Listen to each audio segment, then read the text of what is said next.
কৃষ্ণনগরে মাঝদিয়ায় গত 5 দিন ধরে বাস পরিষেবা বন্ধ। অনেক দিন ধরে টোটো বাসের সঙ্গে বিবাদ চলছে।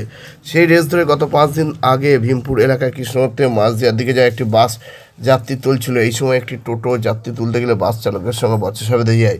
এরপরে টোটো চালকরা একত্রিত হয়ে বাসের চালক ও কন্ডাক্টরকে ব্যাপক মারধর করে। এই ঘটনায় দোষীদের শাস্তির দাবিতে জেলা শ্রমিক সংগঠন বাস চলাচল বন্ধ রেখেছে।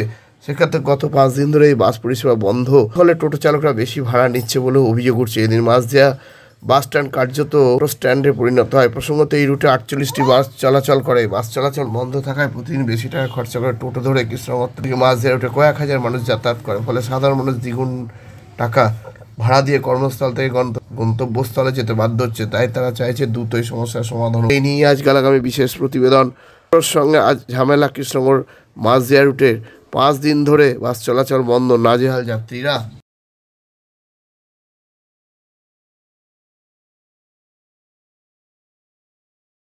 হাত বাড়ালি অ্যাপেলো। চেন্নাইয়ের নামী চিকিৎসকরা বসছেন কৃষ্ণনগরের পাত্রবাজারের অ্যাপেলো ইনফরমেশন সেন্টারে। স্বল্প ভিজিটে পাওয়া যাচ্ছে দেশের বিখ্যাত চিকিৎসকদের কাছ থেকে চিকিৎসার সুযোগ। জটিল রোগের চিকিৎসার জন্য সত্বর চলে আসুন পাত্রবাজারের অ্যাপেলো ইনফরমেশন। এখানে রয়েছে চিকিৎসার সমস্ত অত্যাধুনিক পরিষেবা। তাই যোগাযোগ করুন 8001129623। তোমরা কি করছো এখন? আমরা এখন মানুষের পরিষেবা দিচ্ছি। মানুষ কেউ হসপিটালে যাবে, কেউ মানে এমার্জেন্সি রোগী ভর্তি করতে যাবে, এরকম পেশেন্ট নিয়ে যাচ্ছি। কিন্তু কৃষ্ণনগর আমাদের দাঁড়াতে দিচ্ছে না, ভেঙে চলে দিচ্ছে। কারা দিচ্ছে?